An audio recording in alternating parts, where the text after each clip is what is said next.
قل أوحي إلي أنه استمع نفر من الجن فقالوا إنا سمعنا قرآنا عجبا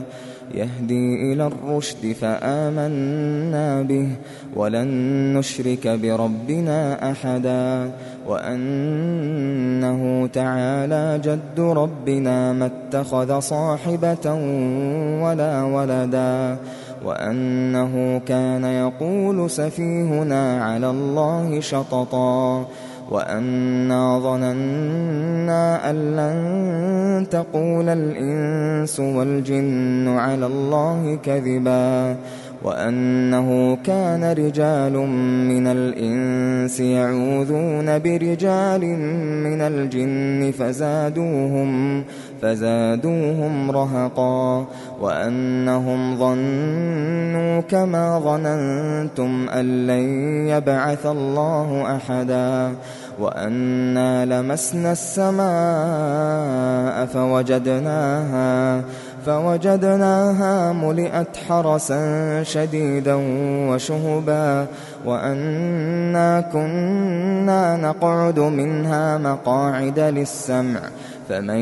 يستمع الآن يجد له شهابا رصدا وأنا لا ندري أشر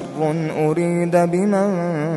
في الأرض أم أراد بهم ربهم رشدا وأنا منا الصالحون ومنا دون ذلك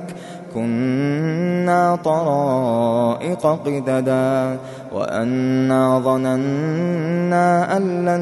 نعجز الله في الأرض ولن نعجزه هربا وأنا لما سمعنا الهدى آمنا به فمن يؤمن بربه فلا يخاف بخسا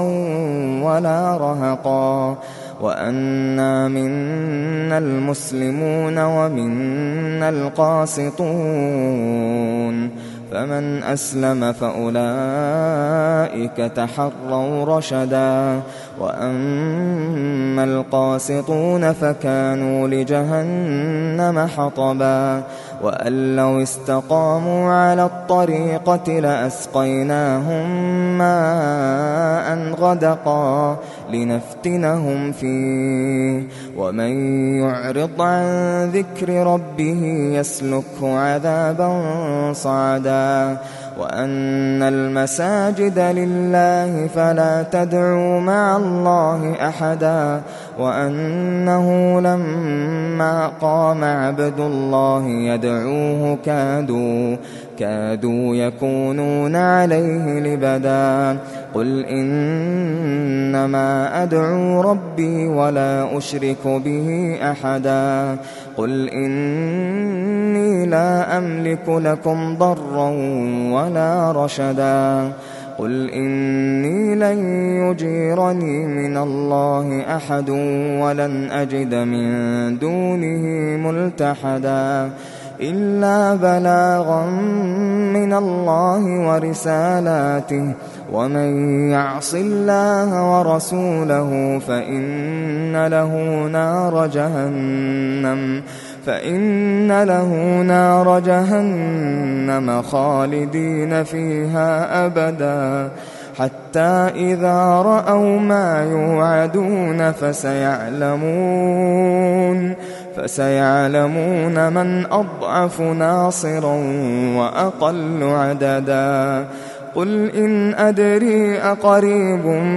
ما توعدون أم يجعل له ربي أمدا عالم الغيب فلا يظهر على غيبه أحدا